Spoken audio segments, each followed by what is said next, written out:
Hi, for those of you who don't know me, my name is Dr. Sanchia Gunawardena. I have 846 publications, 13 books, and 6 sets of qualifications after my name. Today I'm going to be talking about the treatments that we use for the more radical prostate cancer therapies. So if you've been diagnosed with prostate cancer, which is in the high-risk group, you may be offered a range of therapies. You may be offered radical prostatectomy, radical radiotherapy with hormones. You may, in this category, as part of a clinical trial, be offered HIFU or cryotherapy, but that's less common.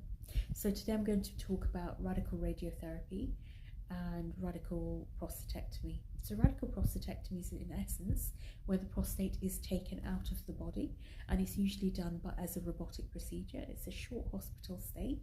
You're in hospital usually overnight, and then you go home the next day.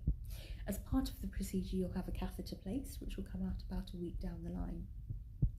Now, it's a minimally invasive procedure, and the side effects that you can get with this procedure include infection, bleeding.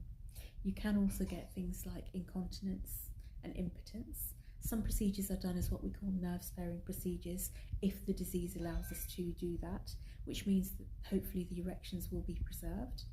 And what's really important before the operation is to go with your pelvic floor exercises to really strengthen your pelvic floor muscles so that your continence is a lot better after the operation. It's also really important to understand that this operation can impact on erections, and that's something really important, but we do give you drugs to help with erections afterwards, and we do also give you things like vacuum pump devices to help with erections in your recovery phase. Now, with radical radiotherapy, you may be given hormones for a period of 3 months before the radiotherapy, which is just injections into the body, and this is something that in essence would freeze the cancer.